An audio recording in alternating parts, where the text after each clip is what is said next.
Story 1. I used to volunteer at a primary school to get credits for university. One of the kids had pica.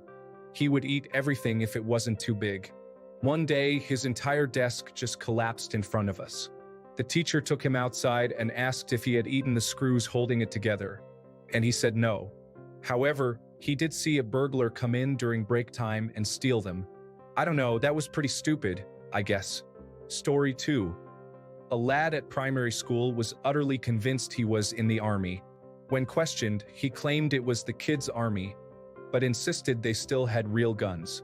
He even claimed he shot the sergeant one week. He was always wearing camouflage gear and once slept in a hole. I looked him up on social media a while back. Nothing. Off the grid, obviously. Story 3. I had a coworker who was a compulsive liar. I feel bad in hindsight because he's actually a nice guy, but I got so sick of his nonsense that I started to write down every lie he told in a little notebook and may have shared it with friends and family. Probably the biggest was that he, 120 pounds soaking wet with glasses and asthma, was a sniper in the Marines, but they kicked him out after a year due to finding out he had asthma. In telling me about it, he literally described the sniper scene from Clear and Present Danger, which I don't think he was used to people having seen. Another coworker who was an actual Marine called him out publicly and absolutely ruined his reputation while asking what his unit number was.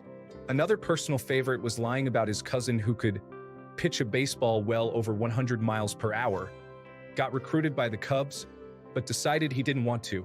I may not know everything about guitar, but I know enough that his story of his friend playing a guitar solo for the high school talent show where he stepped onto two pedals simultaneously is complete nonsense. There are very few pedals that function with continuous movement, wah-wah, volume, etc. But you could not work two of them separately while standing up. Then there were just little things like him telling me how much he was lifting on the bench press with another coworker. I asked that coworker how much he was lifting, and of course it was about 40 pounds lower than what he told me.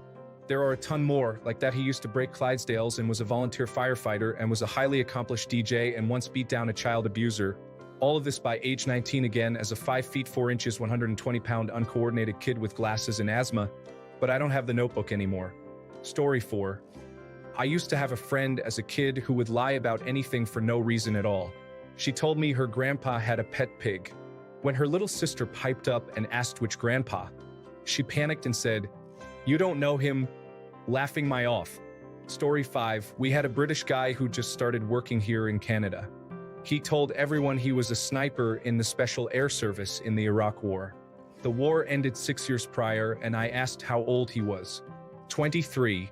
So he was a 17-year-old sniper in the Special Forces, younger during the war. Sure, you were. Story 6. It's me. When I was between 7 and about 11, I used to tell kids and adults I won the Guinness Book of World Records for the longest time hula hooping.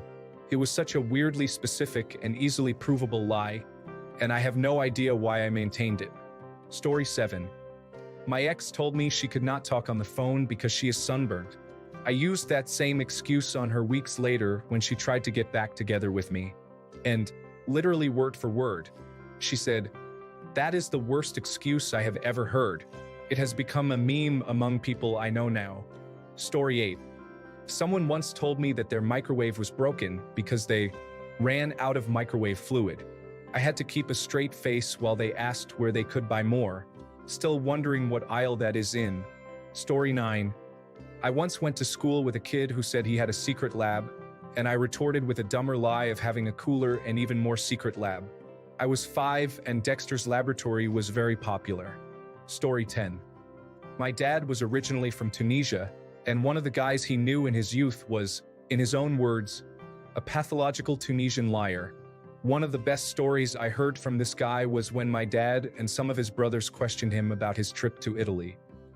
He raved about how he looked out of the plane windows to see the rolling fields of spaghetti as far as the eye could see. Story 11. If you work hard and are loyal to your company, you will be rewarded for it. You absolutely will not. You will be underpaid and walked all over. The best raises I have gotten have been from changing jobs. Story 12. My coworker once told me she couldn't come to work because her cat ate her car keys. At first, I thought she was joking, but she insisted it was true. I couldn't believe she actually tried to use that as an excuse. Later, she admitted she just overslept and panicked, laughing my off. Story 13.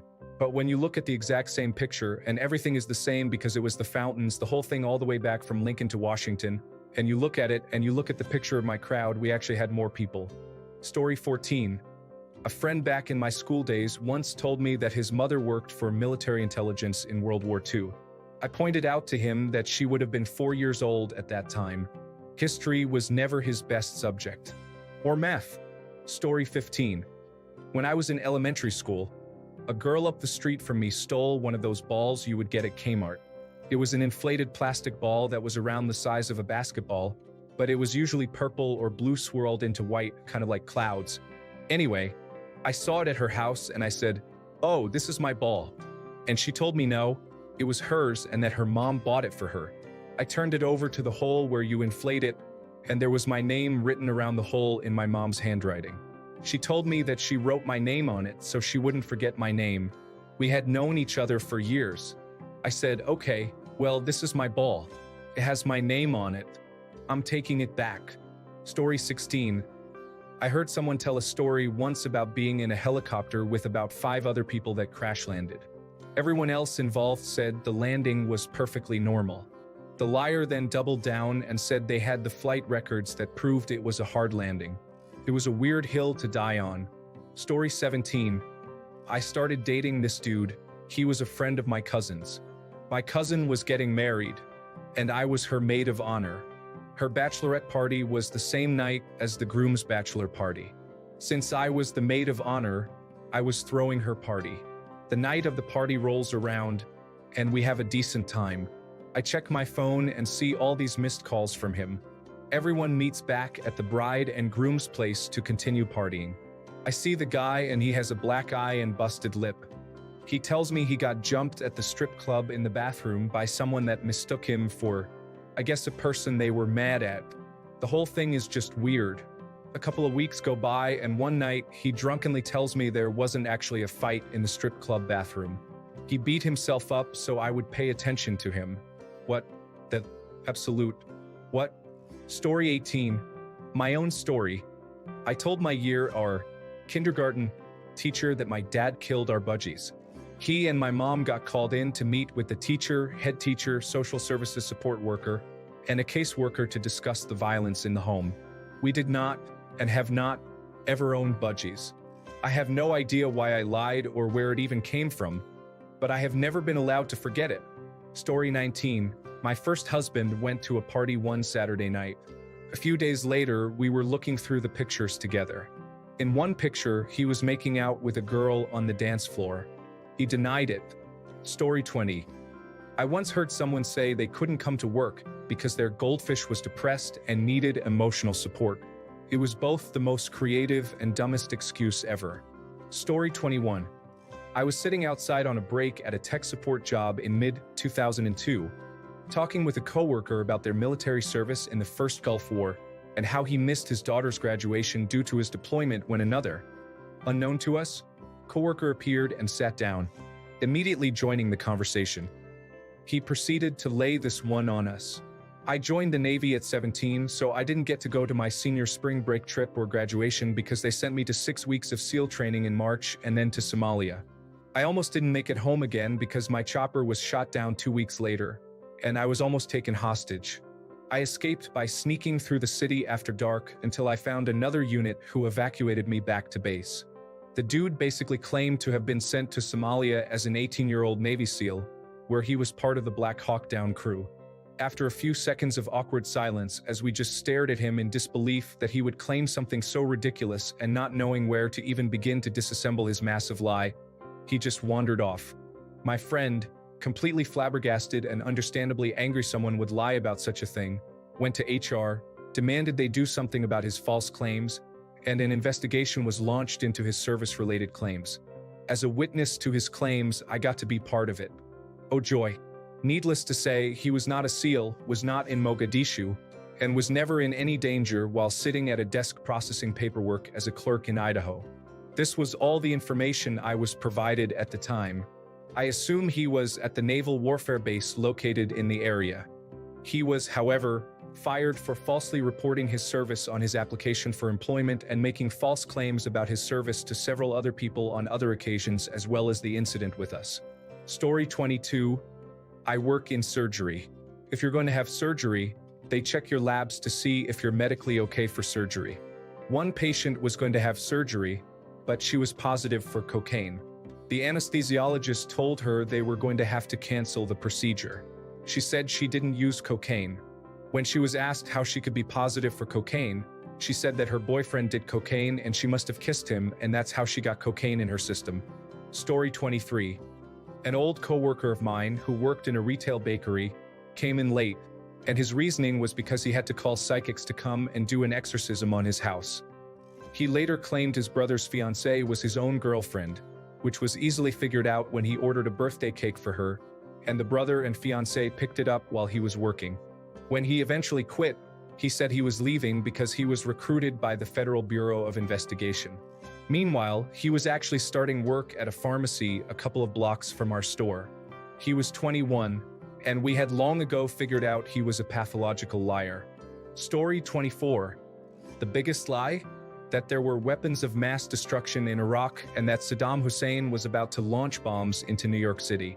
Why he would bypass Europe, Russia, and Japan is beyond any rational comprehension, but somehow people were naive enough to believe that false information. Story 25. My company made $25 million in profit monthly. They had a meeting with all of us to announce the record-breaking profits about a week after it got leaked that the higher-ups used company money to give themselves unlimited, 100% paid for vacations throughout the year to anywhere in the world. The vice president spent 10 minutes bragging about his recent deep-sea fishing trip to Hawaii. Meanwhile, I haven't had a single day off in 5 years due to no paid time off being given and no money to pay for a vacation anyway. We asked them about the vacations and they denied it. We asked them for a raise and they said they couldn't afford one right now.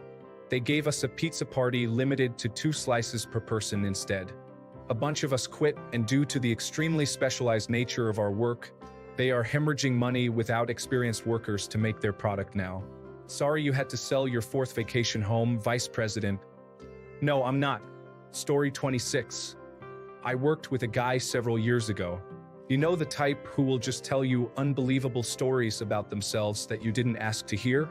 Usually, stories about the people they've been with or the confrontations they've had. He told me he was using a circular saw once and he hit his hand, but his skin was so tough that it stopped the blade. Story 27. I don't have any homework. I am caught up in all my classes. I am a high school resource teacher and I talk to my general education teachers. I know you are missing work. Timmy, you have a paper due tomorrow, Sarah.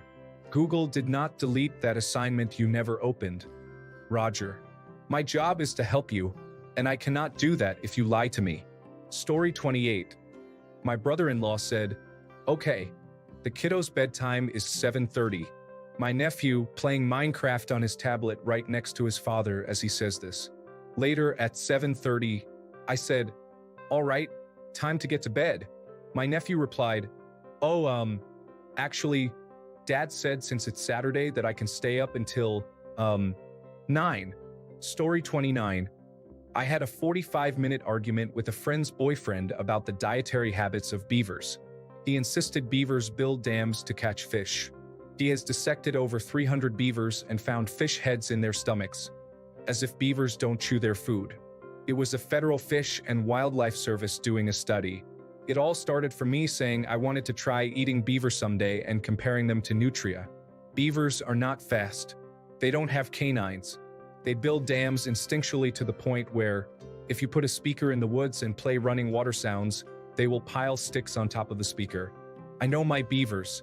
I'm a guy who had dated his girlfriend for about a month before, but she and I are way better off as just friends. So I get it. But what a hill to die on. Story 30. I had an undiagnosed and untreated eating disorder, avoidance/restrictive food intake disorder, my entire childhood. When I spent the night at a friend's house, I told them I was allergic to vegetables so I wouldn't have to eat them. Story 31. His uncle owned the flatbed that the National Aeronautics and Space Administration uses to transport the shuttle, so they have to pay him every time it is used to haul spacecraft. Justin Bieber is his cousin, and he found out at Thanksgiving when he randomly showed up at the family dinner.